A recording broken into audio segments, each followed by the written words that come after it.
What is up, the Lions fans? This is your boy Motor City Don P, and we are back here once again. You already know what it is when you see me in front of your TV. One thing is for certain, and three things are for sure.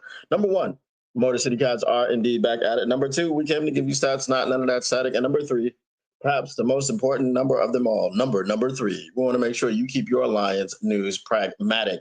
Now, um, you may be asking yourself, how, Don? How, Mr. P, does one keep their Lions news pragmatic? Well, it's very simple. I'm glad you asked, and I will tell you right now. Smash like button, subscribe, share. Once you've done those things, you have indeed kept your Lions news pragmatic, and you have done it. All right, so since sharing is caring, when you shared this stream with your mothers, your brothers, your sisters, your uncles, your cousins, your mothers, your brothers, your sisters, your family, yes, you name it. You name it. You have indeed cared about these people. Yeah, I'm a little bit off today. So yes. Crazy day for me so far, but it is what it is. We're gonna go ahead and get to what we need to get to today. What is up to everybody in the chat? What up to Belinda Brown, Tactical Sport, Brent DeWitt, Zach J? What up? What up? What up? What up? What up? Um, so Belinda Brown says the window of opportunity for a Super Bowl this season seems to be a peephole. Tactical Sports says, what up, though? Brett DeWitt says, am I wrong? The number one priority of Lions success depends on protecting Goff. Frazier Manu coming back doesn't mean Scheiser. Well, Manu coming back doesn't mean anything, but we'll get to the Frazier situation. What up? And he says, how, Don? That is factually correct, that question. All right, so we're going to go ahead and get into the offensive line talk. Now, the question of the day is, was no move the right move at the deadline for the Detroit Lions? And I do have I do have an article here, and this is from Mike Payton. So I just want you guys to be forewarned. We're going to agree or disagree with what he has to say, but we're going to go ahead and get into it. It says 5 reasons the Detroit Lions didn't make a trade at the deadline and why they were right to sit this one out. I get it, Detroit Lions fans. You're probably pretty upset right now as you watch another NFL trade deadline pass where seemingly every good team got better with big-time trades and Brad Holmes and the Lions did nothing.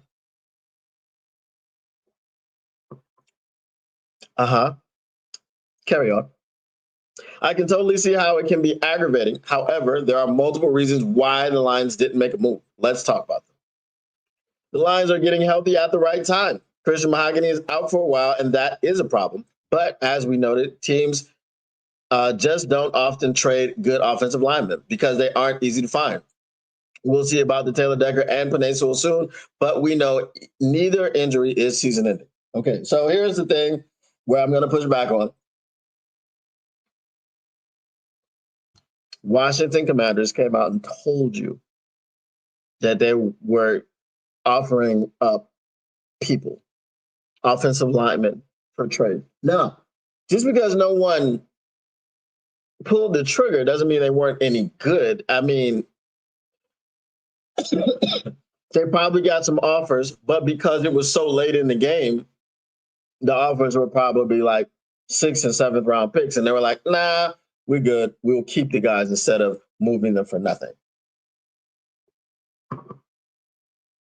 The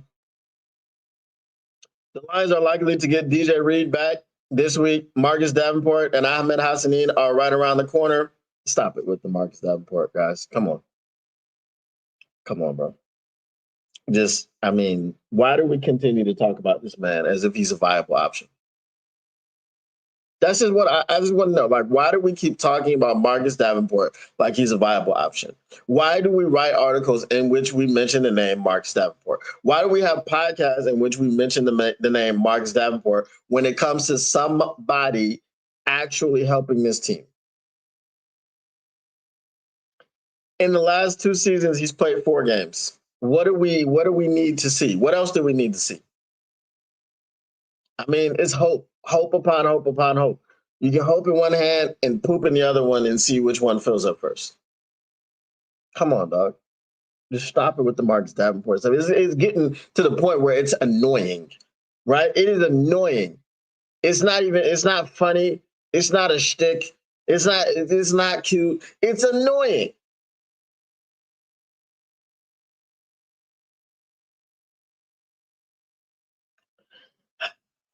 Ahmed Hassani.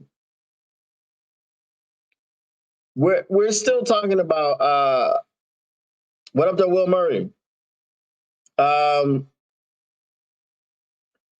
of these names that have been mentioned so far are about the defense.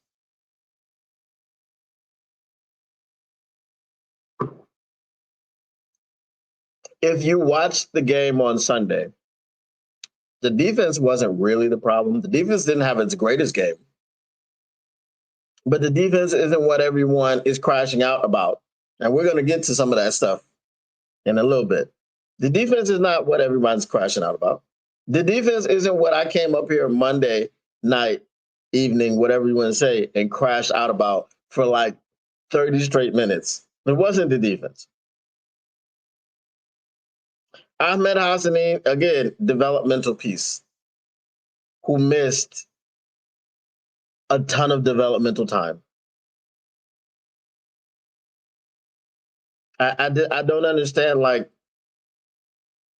football is a difficult game, but it's also a simple game, right? It may be difficult to explain football to a person that has no knowledge of football, but it's also simple to understand. You need time on task. When you're a veteran, you need time on task. When you're a rookie coming from a really small school and a small conference, and you got drafted in the 6th round, you need time. My problem is we're acting like Ahmed Hassani is going to come in and be an immediate difference maker. Because you're mentioning him in the same breath as DJ Reed, or DJ Reed is coming back and Ahmed Hassani is coming back. Let Ahmed Hassani play first. Let him get used to the speed of the NFL, because he's never played in the NFL. He played in the preseason. And the vast majority of the people that play in the preseason don't play in the regular season of the NFL. And a lot of them aren't even on rosters anymore. It was a 90-man roster. It had to get cut down to 53. How many of those dudes do you think are on rosters right now? Sure, some of them got brought back for practice squads. That's an additional, what, 15 guys? 16?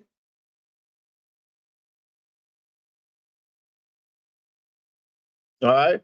So if you take away 16 from 40, there's still, what, 24 guys from every team that are not on rosters? Right? That's 700 people that are not on rosters that you play against in the preseason. Just pump the brakes, man. Let the man take a snap in the actual NFL before we're acting like, oh, he's coming back to make an immediate difference. He may make a difference down the stretch. He may make a difference this year. He may not make a difference this year. He may make a difference next year. Look how long it took Manu to make a difference. Oh, wait, we're still waiting for that.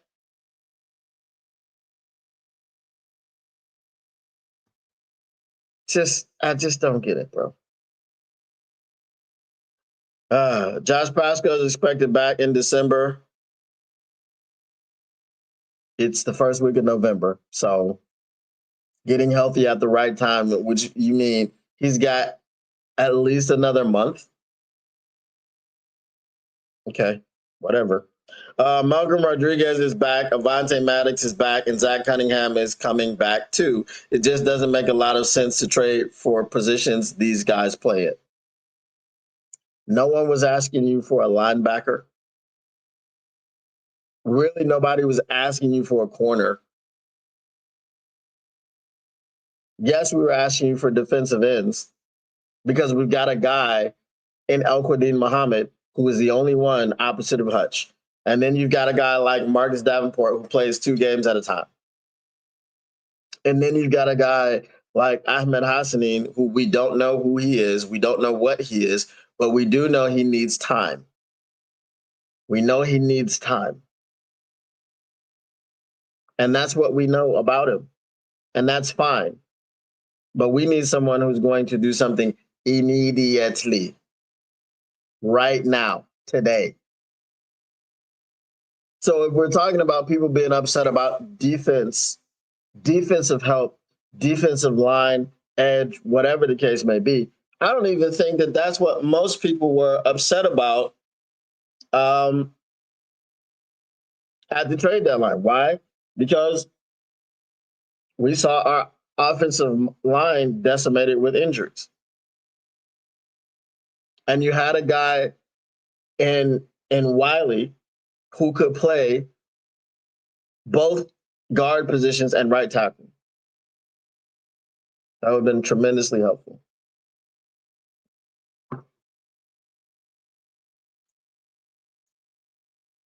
If you see the offensive line go down the way that it did, you lost Mahogany for the season and all these things, and you're still mad because we didn't get an edge rusher. Okay. But if you would have gotten an edge rusher at the trade deadline, I don't think anybody would have been upset about it. All right, let me go ahead and look at y'all's comments.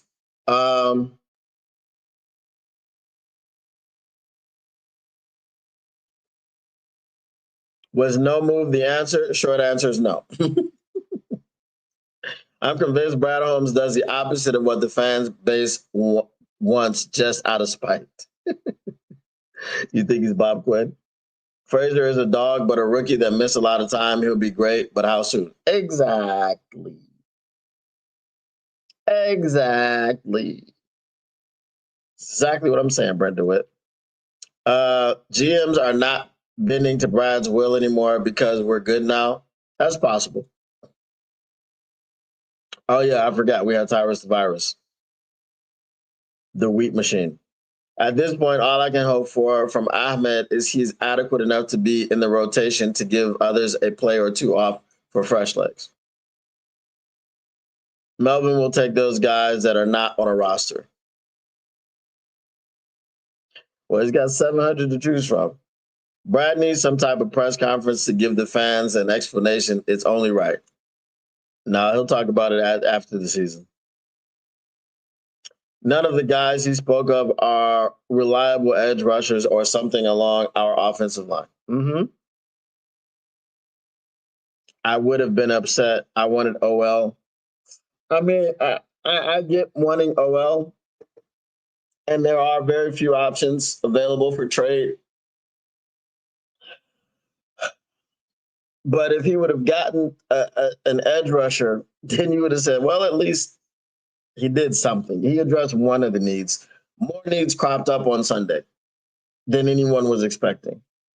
So I think that's the issue. All right, let's continue with this. The Lions aren't cheap. They've spent nearly $1 billion on their own really good players. I know the new shiny thing is always fun, but the Lions have a ton of shiny things on this team, and they are a great team that played a bad game on Sunday because the Lions have invested so much into these Pro Bowl and All-Pro guys. It's hard to part from that strategy when you have to make sure you sign 4 more Pro Bowl or All-Pro guys to big deals.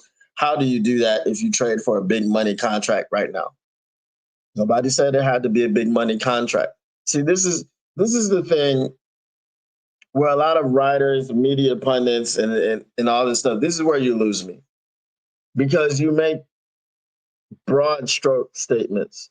Nobody said that you had to go out and get the biggest name on the market. I'm telling you, we needed someone, if we're talking about defensive end, I'm telling you, we needed someone that could help you out as a starter and be in a rotation with AQM, and both of y'all are opposite Hutch.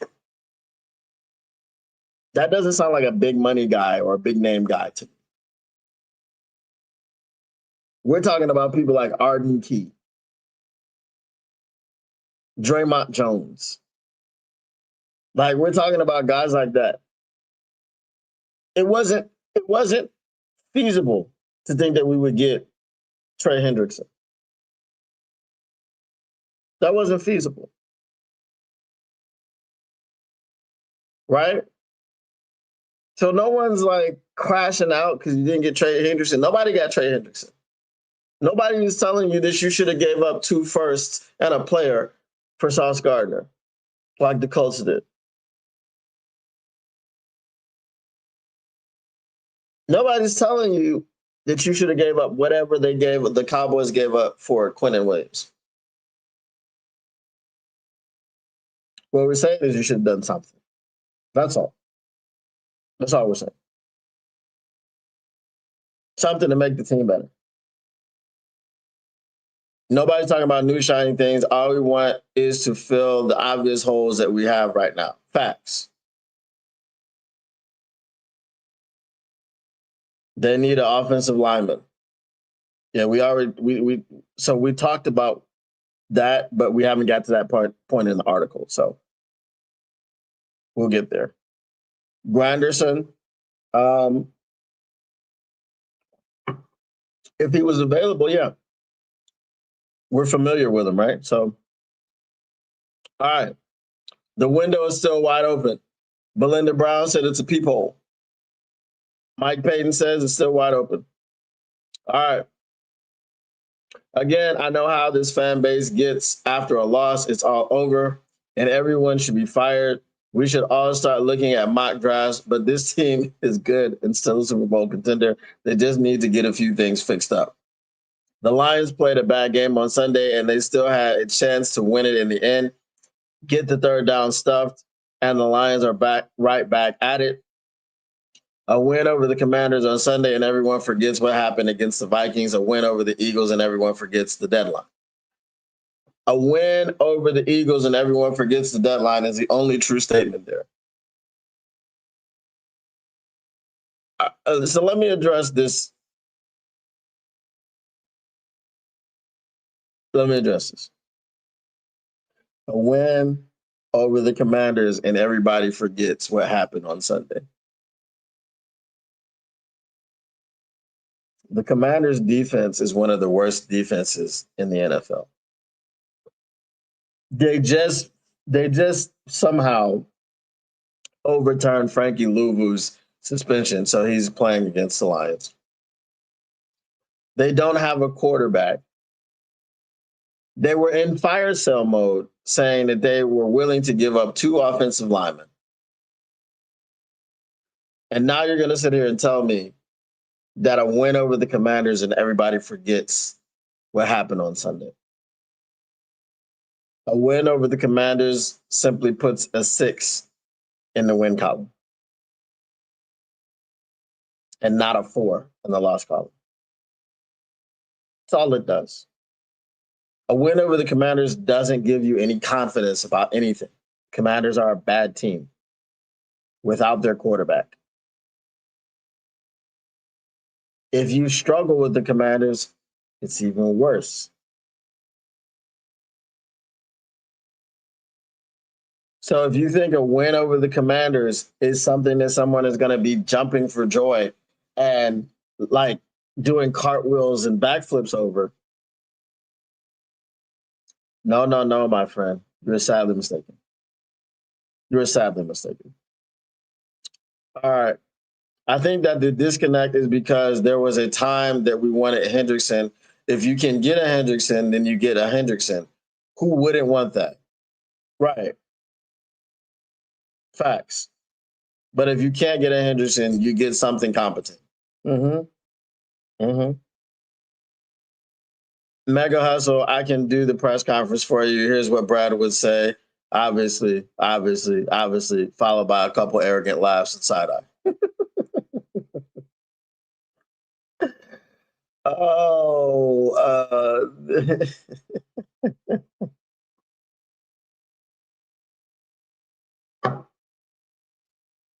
did anybody see what Syndicate dropped yesterday? I just want to know if you've seen it.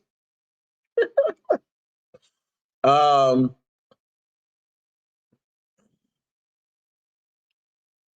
a win over the Eagles and everybody forgets it happens at the deadline. Like I said, that would be true, but we still do need to see how the win happens, if it happens. And we'll get to some other stuff in a second. I don't want to get too far ahead because got some stuff for that.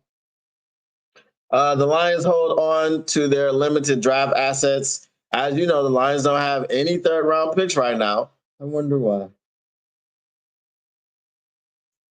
I wonder why the Lions don't have any third round picks right now. Does anybody know? If you know, anybody want to tell me why we don't have any third round picks right now? I'll give you a hint. He's got 6 targets in 9 games.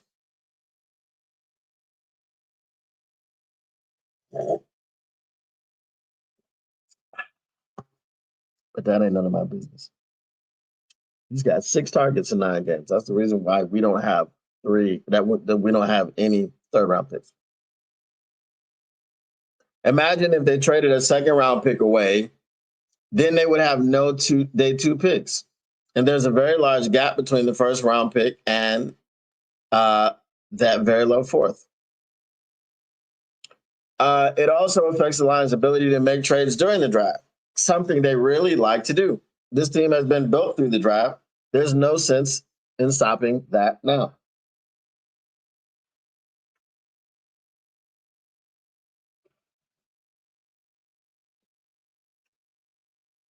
The question is, when you make that statement, that the team has been built through the draft, which it has. The question then becomes, and they really like to trade within the draft and all that stuff. Cool. The question then becomes,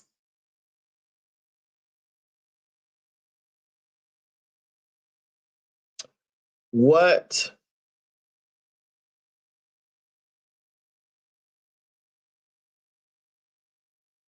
was that trade a good trade or not? Was it a waste of draft picks?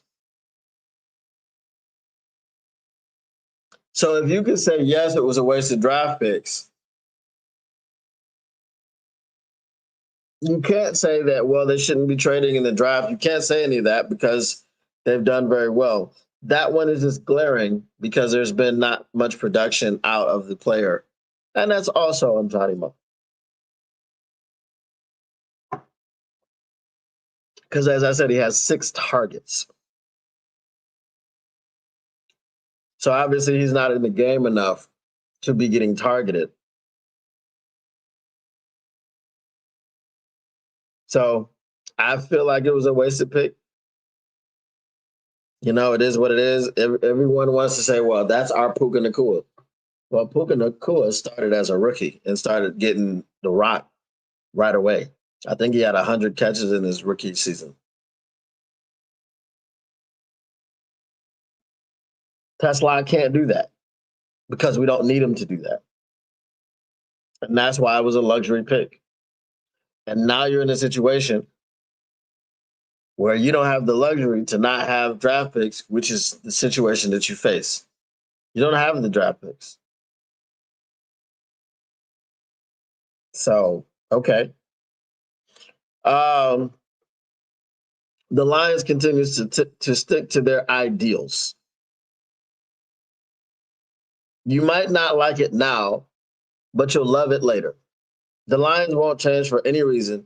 And while there is usually a problem with that sort of thing in Detroit, this isn't a problem for the Lions. They have good players, and they keep bringing in more good players in the cheapest way possible.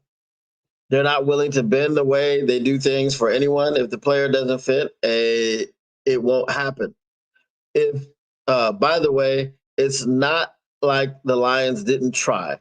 They made calls. They couldn't come to a deal during a week where there was a significant amount of overpaying going on. It's as simple as that.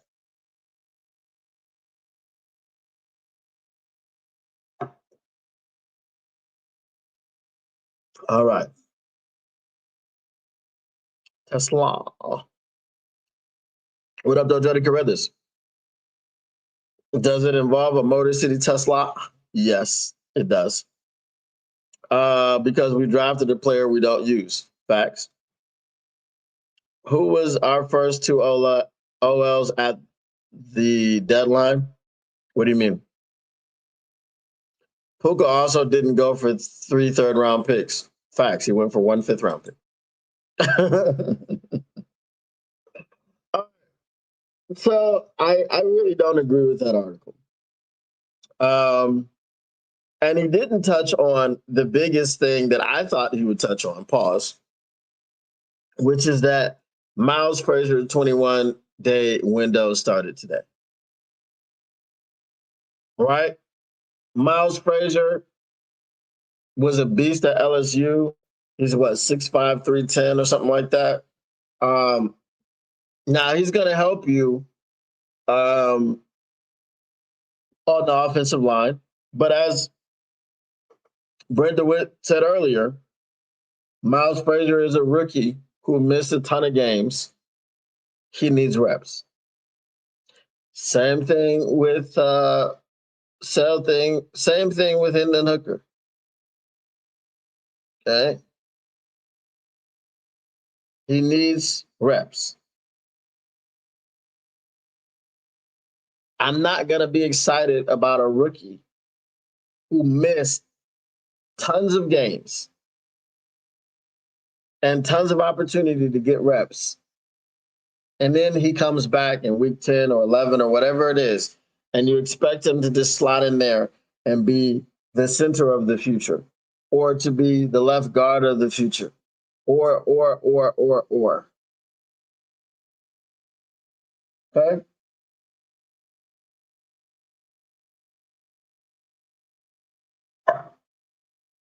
But that's the thing that I thought that we would touch on. Miles Frazier coming back. How do you mention Josh Pascal, who's a month out, in your assessment that the Lions are getting healthy at the right time?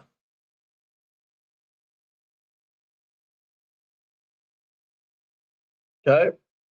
That's my question. How do you mention someone in Josh Pascal who's a month out and say that the Detroit Lions are getting healthy at the right time? I don't know. But anyway, I digress. Didn't agree with the article. A lot of stuff that I think is missed as far as from nuances. Um,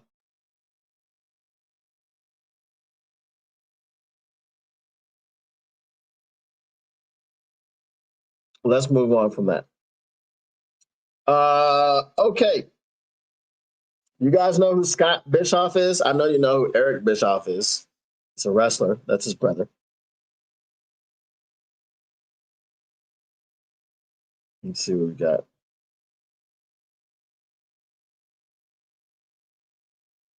If and only if Frazier comes in and is solid and starts, I consider the deadline a possible watch. Okay. And we don't expect because rookie, right? What up, though? What up, though? Lions Blood 89.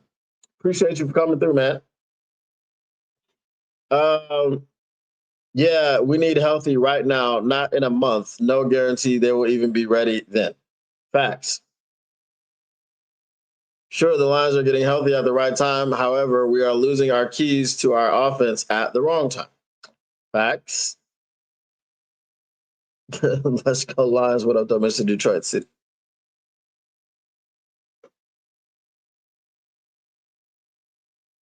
So Scott Bischoff is the brother of the wrestler Eric Bischoff.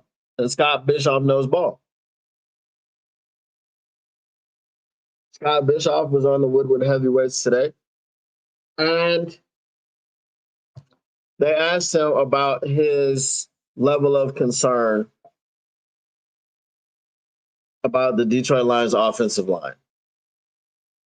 1 out of 10. 1 being the lowest level of concern, 10 being the highest level of concern. He said 7 or 8.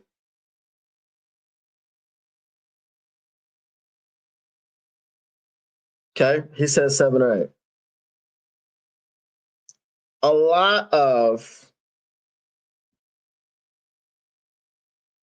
let's see. What up, though, Robert Stevens? Bischoff is the guy that said we should have drafted Malik Willis. I don't take much that he says seriously. A lot of people say we should draft Malik Willis because a lot of people weren't enamored with Goff. And then when you see what happened on Sunday, there's a lot of people jumping off the Goff bandwagon, right? Okay. And Malik Willis hasn't necessarily been bad in the NFL. He was what, 3-0 for the Packers last season? That's neither here nor there. Would you draft him over Aiden Hutchinson? No, that would have been silly. But also, nobody thought that we would get Aiden Hutchinson. That's the other thing. That's the context of that situation. Nobody thought we'd be able to get Aiden Hutchinson.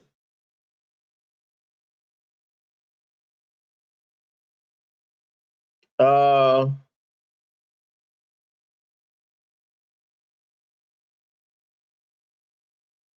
who is he? What are we talking about? Would you draft Willis over JMO? No, I wouldn't. No. But also, nobody knew we were going to get JMO. That was a surprise draft pick. But then there were so many people in Detroit that hate JMO still. And there's reasons, and I know the reasons.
Hello, hello.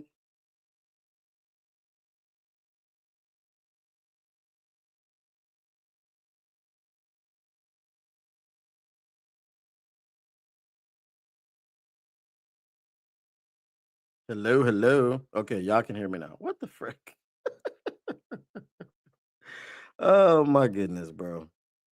Okay. Let me let me get back on it. Okay. What did y'all where did you did my sound cut out?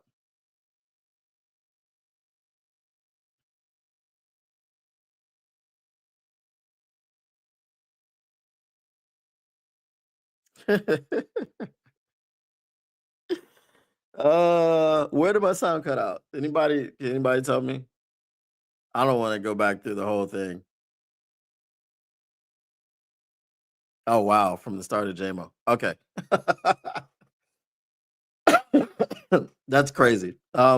Anyway, so Scott Bischoff was on the heavies. They asked him,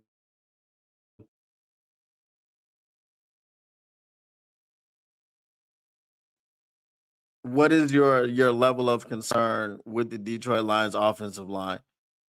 I said one out of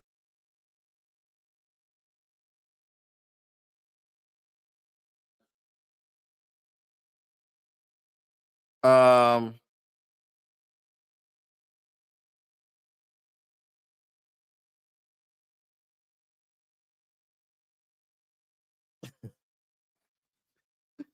right. So he said seven.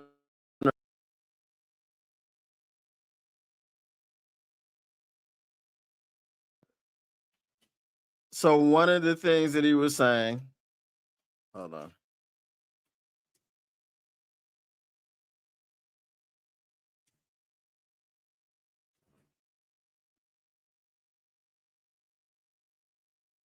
So one of the things that he was saying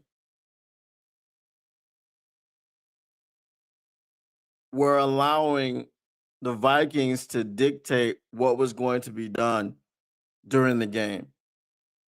But so, the thing I have a problem with Johnny Moe with is that he sat up here and he told us this offseason that he was going to dictate to the defense. And that's not what happened.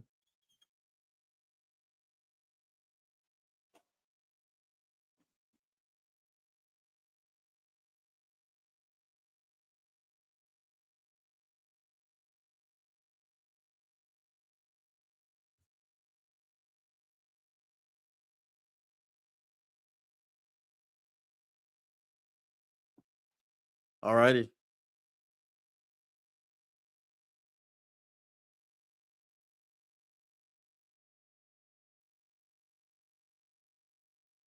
Um, I need to get a studio, bro. I really do. I need to get a studio. Anyway, um, so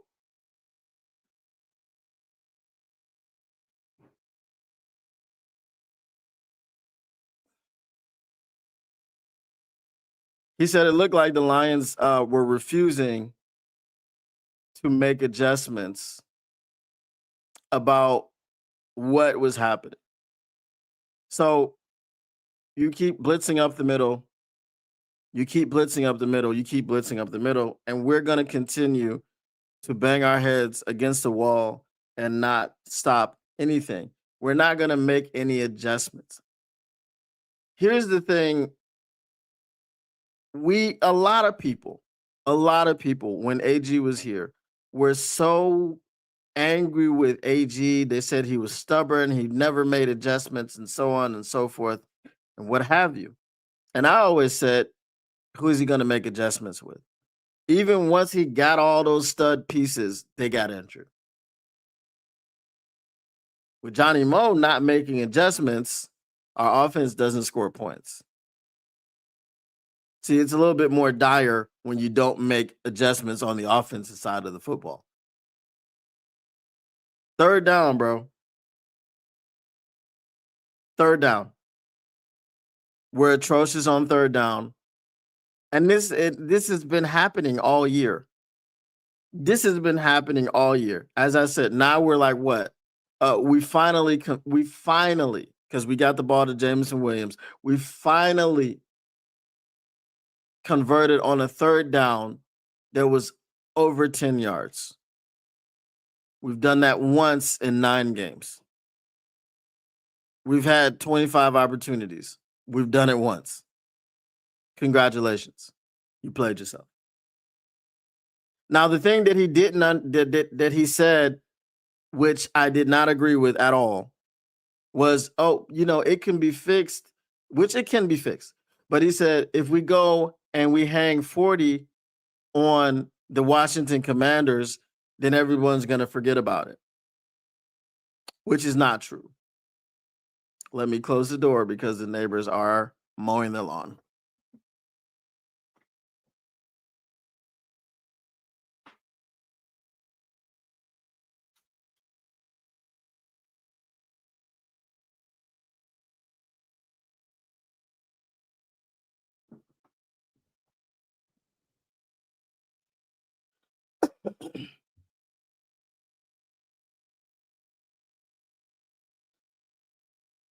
If you hang 40 on the Washington Commanders, again, the Washington Commanders, are they a team in the NFL? Yes, they are. Are they a team that you respect? No. Don't respect the Washington Commanders. You didn't respect the Minnesota Vikings, though. You respect their defense, right? And you respect what their defense does and how difficult it can be to play against. But even though we respected their defense the last few years, we didn't care about it and we didn't lose to it. Again, the litmus test is not going to happen next week. If they struggle to score points against the Commanders, I'm going to be concerned because they are not the litmus test. The litmus test is the week after that on Sunday Night Football in Philadelphia. That's the litmus test. Amon-Ra St. Brown. Y'all like Amon-Ra St. Brown, right? Amon-Ra St. Brown said on his podcast, okay, because his brother, they had Terrion Arnold on there this week. Shout out. If y'all didn't see the episode, Equinemius said he was teaching his girl football, right? So he's explaining it to her. And she said, whenever the Lions defense is out there, it's like, ugh. But whenever the offense is out there, they're doing good. Amon-Ra said, I don't know what you've been watching, but it hasn't been that way lately. Amon-Ra St. Brown said that. Okay? He said that on air, on his podcast. I don't know what you've been watching recently, but it hasn't been that way. Let me get to some of y'all's comments. All right. Let's see what we got going on.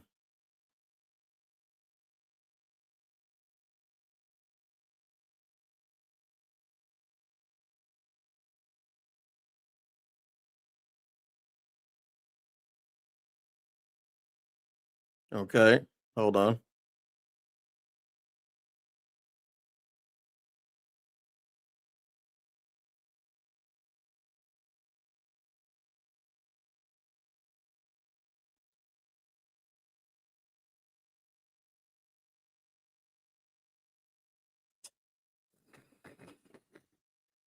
Listen, I got you.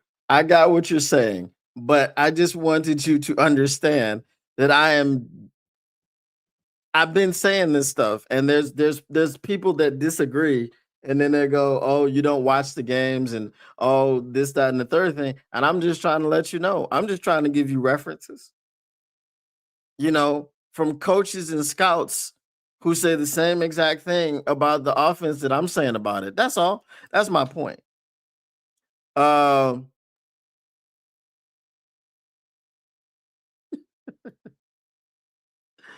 uh, thank you. Right, Johnny Mo's a fraud, indeed.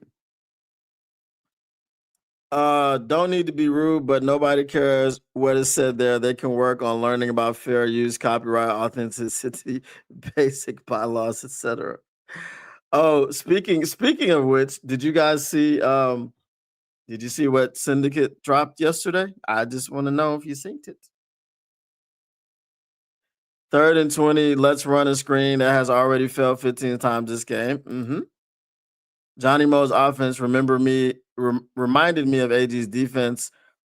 My way will work no matter what, LOL. And that was the issue. If the offense ain't gelling, he still calls the same plays. 100%. I think Mo so far is worse than AG. Okay. All right. So we're all on the same page here. So my question to you guys, I want to ask you guys, what do you need to see from this offense? Okay. Because let me do this quickly. People have been asking me about what I think, what's my prediction for the rest of the season. So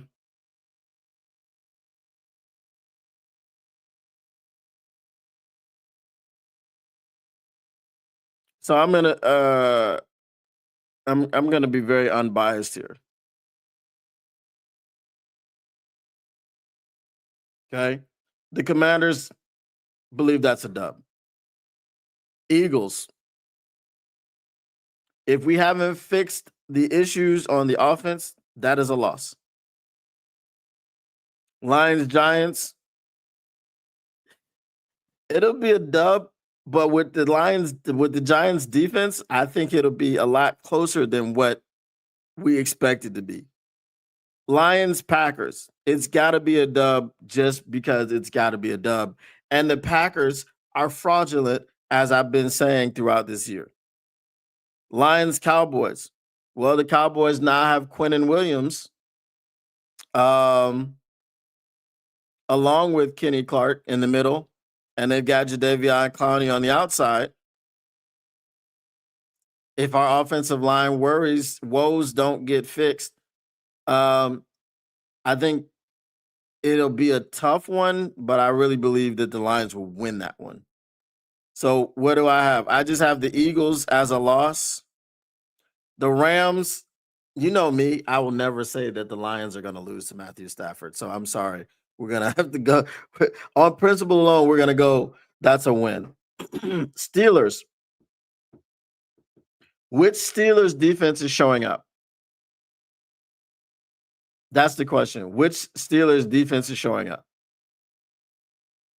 If the Steelers defense of this past weekend shows up, the Lions will lose that game.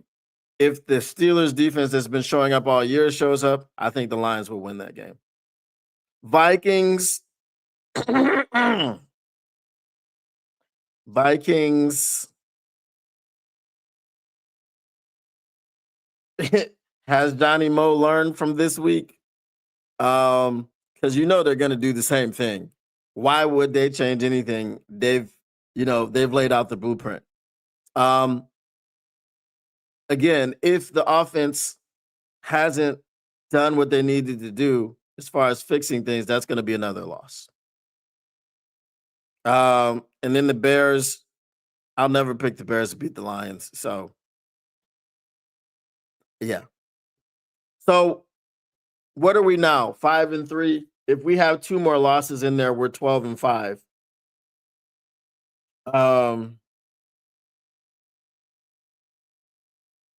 So I don't know. 12-5 is going to get us to the playoffs for sure.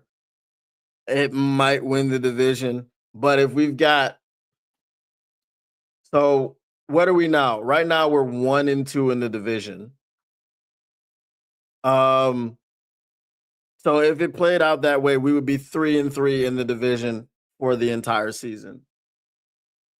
So if you're 3-3 in the division, and then it goes into win percentage and all that other stuff. the Packers, I think, really, really severely dropped the ball because they lost to the Panthers, and then they've got to play the Eagles on Monday Night Football. I don't think they beat the Eagles, especially with Jordan Love throwing his stupid little fadeaway passes, which should have been picked off twice against the Panthers, but one of them got dropped. It was wide, like there was nobody around the defender, and he dropped it in the end zone.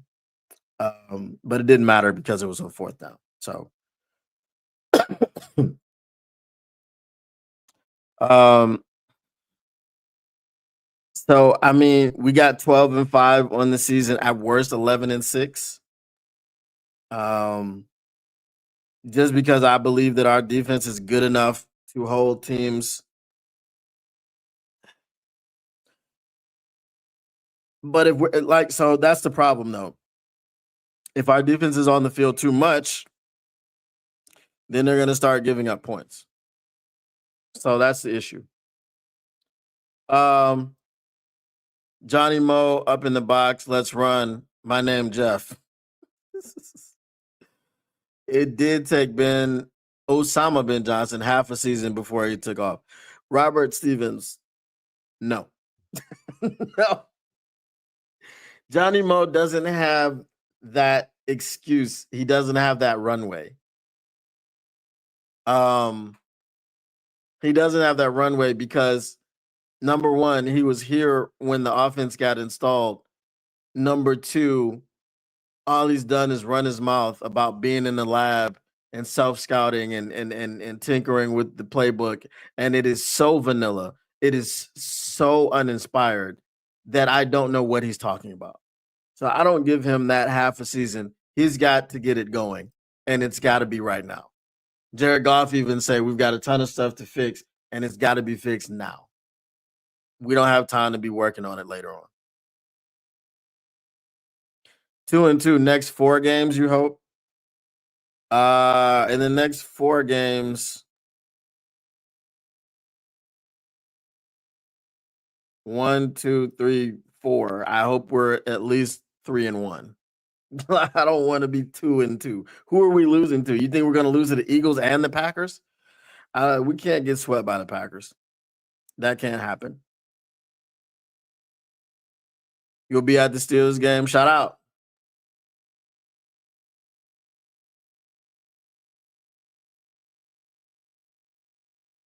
I think that if we have Aaron's daddy back in that game, we win. Okay. Yeah, I don't know what's going on with Kirby, bro. I hope he's back soon. Everyone, please don't forget to hit the hype button on Don's videos. If you can, you get 3 hypes per week. Yes, please do that. Please do that.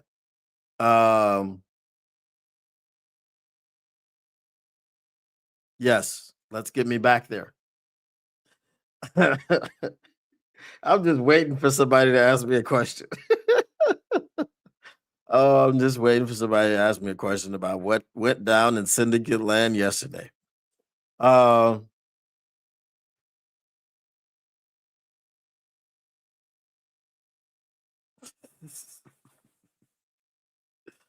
uh plain yogurt. All right. We're gonna go ahead and get to the mailbag. Mailbag. What you gonna do? What you gonna do when they reading you? Mailbag. Snicks. Mailbag. Get your mailbag questions in. Get them in. Bask in it. Tactical says, yeah, I seen that. Oh, that was tame. That was so tame. Motors to the Cats is an authentic channel, and I love it. I appreciate you, man. I appreciate you. Jody, he exposed someone. Mailbag, what went down in Syndicate? Well, he exposed a particular Lions creator for stealing things from him. And it was pretty evident. He went and went through all the stuff that the guy has stolen from him and how he's copied thumbnails and all of these other things. Which reminds me, I have to change the thumbnails for this because I just used the same ones because I was uh busy. I didn't get to all right, I'm gonna tell you what actually happened. I fell asleep. So when I posted it, I just kind of posted it and then yeah, I fell asleep. So when I got up, I started working immediately. So I didn't really have time to change the thumbnail. But I'll do that. But anyway, yes. So he exposed um someone for their thievery and their dishonesty on YouTube. And it was a spicy meatball. It was a very spicy meatball. Shout out to all the authentic creators out there repping Detroit. Hashtag Don Wick. Now that I've seen the movies, I actually like that hashtag. But I'll buy what happened over in Syndicate Land. Um, so there was a very French actor, Juicy Smoulier, you know. How many more games will John Morton last? It depends on how many more performances he has like that. And I think if they happen on the biggest stages, like Sunday Night Football against the Philadelphia Eagles, um, if there is some sort of stumbling again against the Green Bay Packers, um, and I say it goes without saying, I don't even think there's an opportunity to stumble against the Washington Commanders. However, if you do, yeah, you won't make it past the Packers game.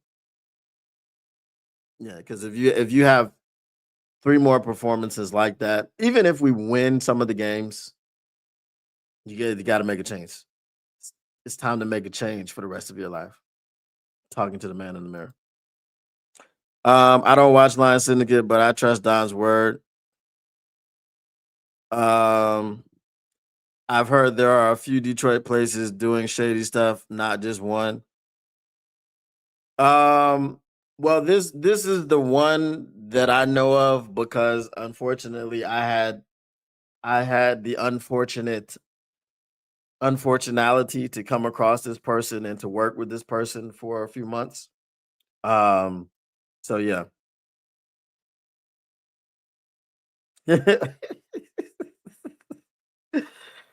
Co all right. It was, a person that's been called many different things. Joe Rockhead is my favorite one. Um, Shout out to my man. I don't know if he wants me to tell you that I call him Joe Rockhead and he's or that he calls him Joe Rockhead, and he's not here today. He's usually in the chat. But, um, what is it? Rocked On Podcast Network. That guy over there. Y'all know I have absolutely zero love for him. Um, Basically, Syndicate exposed him yesterday. He dropped a video, and apparently he's been all in the comments trying to refute everything, saying it's all lies, it's all lies, it's all lies. Um, like I said, I mean, we have evidence, we have proof. None of these things are lies. They're not lies. We have the paper trail, we have the emails, we have the text messages, we have all of these things. So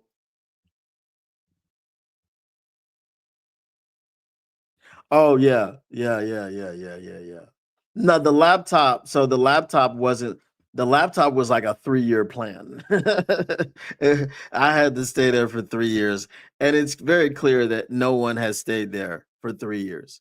Um, the only person that stayed with him by his side is Eric, and shout out to Eric. Eric is a very cool dude. I have no beef, no qualms with Eric at all. But everyone else seems to have left. Um, so after Syndicate was with him, then I came along, then I left. Then after I left, it was three guys talking football or something like that. Then they left. Um, so one of them was like on his show every day as a producer. And obviously I get this information um from other people because I can't stress this enough. I don't watch you. Um I do not. I I removed the suggested, the suggestions how YouTube suggests play. If YouTube suggests to me on any of my channels, I always say to remove this as a suggestion. So I don't spend my time watching this person, visiting their channel, checking in on what they're doing. I don't care at all. Um, so I all of this information is information given to me or brought to me by people that know that I was over there. Um, so yeah, but like I said, the truth comes out. It always comes out. So when you're doing wrong and you're doing dirt and you're treating people a certain way, truth always comes out. Okay. Like I said, I've got tons of receipts. I've got tons of receipts. Um, let me see what Jody said. Yes, I have Jody, no problems with Eric at all. I have no problems with Eric whatsoever. But the other guy, like I said, um, go when you the next time you go to his channel, ask him why he threatened to sue Chef. Y'all see what I did there? Sue Chef? Okay, all right. um, but yeah, I had to tell him to stop messaging me or my cousin in the Detroit police cyber crimes division would hear about all this stuff that was going on. Um, so when I left his network, he threatened to sue me because I left the network and went back on my own. And then he offered me to start back on his channel. But if I didn't want to start back on his channel, then he would sue me. And then he told me because I'm over here in Australia. He said that a lawsuit would be bad for my visa. So he threatened me, knowing that I'm over here with my family. He threatened to try to disrupt my life with my family because I didn't want to work with him anymore. And I wanted to go back out on my own. And I didn't want to work with him anymore because he owes me money and he never paid me. And he got really, really, really pissy with me once I started working because when I was initially with him, I didn't have work rights yet in Australia. So I was waiting for that. So once that happened, um, he got really pissy, he got really clingy, uh, very, very annoying, texting me all the time, calling me all the time. Um, and I had to tell him, "Look, dog, I don't have time for this. I'm working, I'm doing this, that, and the third thing." So yeah, that's the type of person that he is. So if you believe that any of this stuff is lies, again, I have all of the stuff. I can show you everything. I, I can just upload it somewhere. I can put it in my Discord or whatever the case may be, and let y'all run with the emails and the chats, conversations, and everything. I don't want to do that to that extent yet, but it'll come to a point where it has to happen. Um,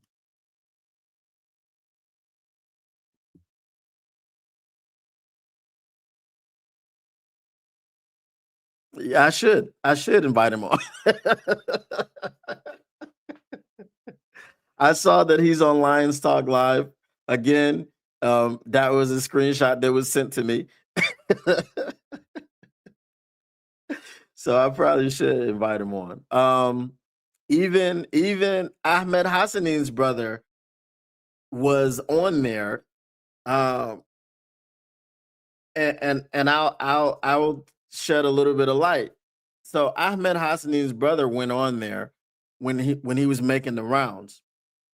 I tried to get him on the show after he had hooked up with that guy, and he was real like dismissive of me for really no reason, right? Um, and it was like real, like, oh, I'm pretty tired of talking about Ahmed. I kind of beat that, we kind of beat that topic into the dirt.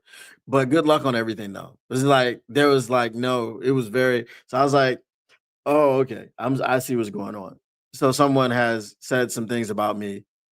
Um, and a week later he was off the show. He stopped going on there. So that is what that is. Yes, that is a big thing going on there. Hi, cooking with. Laughing at the sous chef comment. Yeah, exactly. Right? Some of y'all got it. Some of y'all didn't. Some of y'all got it, some of y'all didn't. But that's just Syndicate, it didn't really lay bare all of any of that stuff that I just said to you guys. Because I haven't spoken that in depth about it, and there's yet still more to go. So if you're watching, you reap what you sow, and I hope you get it. Uh, couldn't happen to a more deserving person. So it is what that is. Like y'all know me, I'm here to talk ball. I'm here to talk, about the Detroit Lions. I'm here to talk about, um, whatever we talk about. We talk about kangaroos. We talk, you know what I mean? Like I'm here to chill with y'all. I I I am very integrated into the chat. And as far as the chat stuff, the integration into the chat happened when I got there. Because when I got there and he noticed that I was always talking to the chat, he said something to me about it. And I was like, yeah, I like to talk to the chat and blah, blah, blah, blah. So he was like, well, pretty much F the chat. They can go screw themselves. And then he saw how successful it was when I was doing it, and um, he started doing it. So basically, he didn't care about you as a chat member until I came over there. He didn't start singing the praises of the chat until I came over there. So, I mean, you can watch who you want to watch, but I don't watch him. Obviously, I don't. First time I watched Rocked On was Donate for Cancer while me and my son are staying at the Hilton. Uh bye bye. Yeah. Um I would just say look into the Cancer Foundation, you know?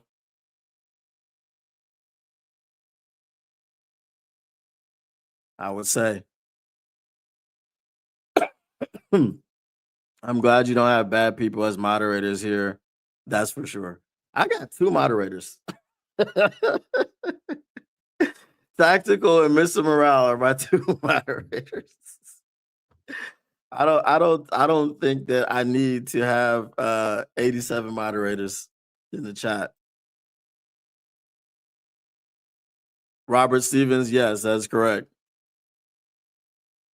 And this is why the vibes are bad, because the things that I'm saying to you are 100% true. So yeah, I'm talking about that guy, and if the vibes are bad, I'm glad you're picking up on it. Mm-hmm.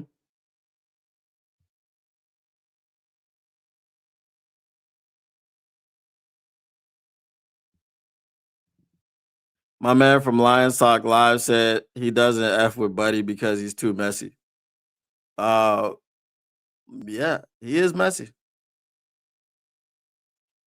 Don't have some annoying mid-60s hybrid loser whose whole life is being a moderator for them.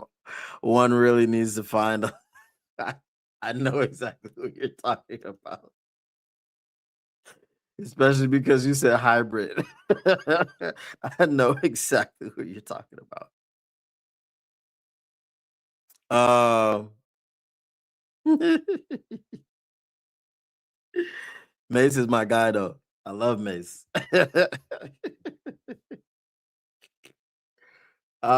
Did y'all he dropped one freestyle on It Is What It Is. I think just one.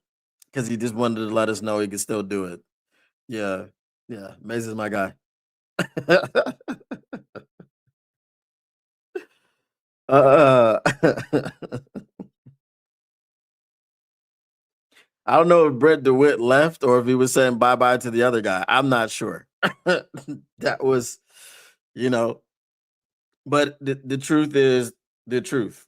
Um, and also the memberships um, that were being bought by a certain moderator, the money was being given by him. It wasn't the moderator that was gifting the memberships. He was giving the money to the moderator, and then it was like, "Oh shucks, gee whiz!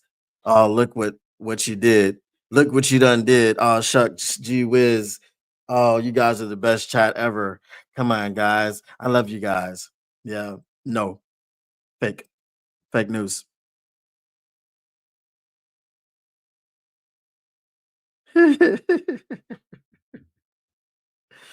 Yeah, I said, I got all that. I feel you. Mr. Morale 313 says, I dipped when you dipped. So what was supposed to happen was I don't remember what game it was. I was supposed to do one last stream and then I probably would have announced it on there, but then he revoked all my access to everything. So I couldn't do the stream for the game. Forget which game it was. Um mm, I think it was the Commanders game. Wait, it might have been the Commanders game, or it might have been the game before the Commanders game. I think it was the Vikings game because I think I was streaming the Commanders game on my channel. So yeah, I'm glad y'all did. Blatantly lying is also just as bad as using farm content for 95% of their shorts. It failed to even use AI to mirror or alter the clip. Um, I was thinking of doing the AI thing. I did a clip, but now the Mr. Detroit City's like, nah, I don't want that. Maybe I won't, because I was just gonna do it for shorts. Um, that's right. Uh, I dip, you dip, we dip. When I dip, you dip, just like that. Thanks to Syndicate. I link back in with you. Yeah, shout out to Syndicate, man. He reached out to me, man, and he's been nothing but helpful. I feel like Shannon Sharp talking about Stephen A. Smith. No, people in the chat saying Stephen A. It wasn't Stephen A. It wasn't Stephen A. Stephen A. the whole time was not like Skip. Uh, he was genuine. He'd call me. He'd be like, "Bruh, I'm just checking in on you, bruh. You need anything? You know." So no, it was Stephen A. was calling me the whole time.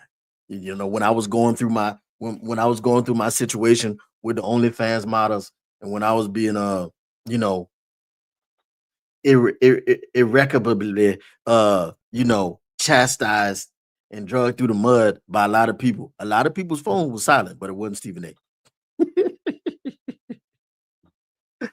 Yeah, I can watch football, and now I'm a scout and can write articles. LMAO. Okay. Yes. hmm hmm hmm And uh, I do 15 things at the same time, and I've got 85 businesses, and I'm awake 79 hours a day.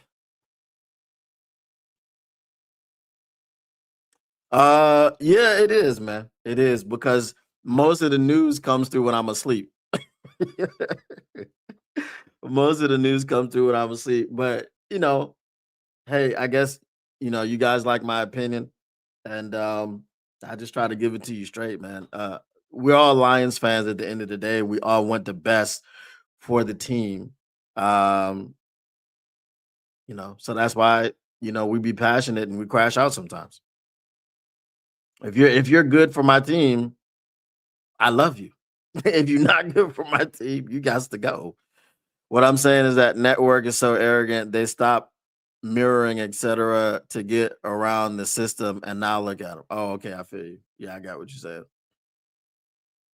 Yeah, I did a short when Brian Branch came out, and it was like I took her from the Lions, and it was like, basically, I'll die for these boys. And then he puts on these big glasses and he's smiling. It's the new AI, complete with AI or fill in with AI thing. So yeah, they were just meant to be kind of funny. I was gonna do a bunch of them, but for whatever reason, y'all know I'll be busy. Uh, to hit 100K, they got sloppy, stealing material. I feel you. I mean, you should be remixing it anyway. SAS is funny. I love your impression. Where them bats Dodgers? You silent. Kind of like SAS for some reason. Stephen A. Smith is entertaining. He's entertaining. Now Shannon Sharp. Shannon Sharp has become something different over there on Nightcap. So it's not just that Brent.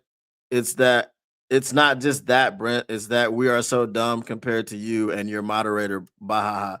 Yes, yes. Hmm. Your sister-in-law is a manager at a military base in Australia. That's cool. Tell her I'll give you my address. Tell her to send me some zebra cakes. Tell her to send me some zebra cakes and some tabletop pies. I don't know if y'all got tabletop pies because they were in Kroger. I mean, I'm guessing if they were in Kroger in Atlanta, they'd be in Kroger in Michigan. So, I don't think their fans understand how much material they've been taking from Barstool, Detroit Lions, Fox. I can go on for days, cry when they're caught, and play dumb. Think it's just over there. I know. Everything King said he got hit too, so I'm not sure over their vulgar language. Uh, What about Daniels in Miami is our new OC? So the problem with Daniels in Miami is the Dolphins are being incredibly stupid and keeping him until the end of the season when they will fire him. Let him go, bro. You don't need to keep him till the end of the season. Go ahead, get you an interim head coach. Let him go. Let him come to the Lions. I've been saying that, but no, Miami wants to be silly with it. So, um, yeah, it is. But we had a day where it got up to like 80, and then the next day was back down to 50, raining, and you know what I mean? So that was like earlier this week too. Yeah, Brent got the guns out. Know what I haven't made in a while? Some jerk oxtail. See, there you go. There you go. There you go with the jerk oxtails. All in good fun. All right, y'all. I'm gonna go ahead get out of here. I gotta get back on the grind. Um, so yeah, I won't be here tomorrow, as you know, because it's Friday over here and I got stuff to do. But I appreciate y'all, man, once again for coming through, hanging out, stopping by for a drinking conversation. Had my drink. Um, Once again, the Motor City Cats are indeed back at it. We came to give you stats, not none of that static. Whatever you do, make sure you keep your Lions news pragmatic. Appreciate y'all, and we are out. Peace.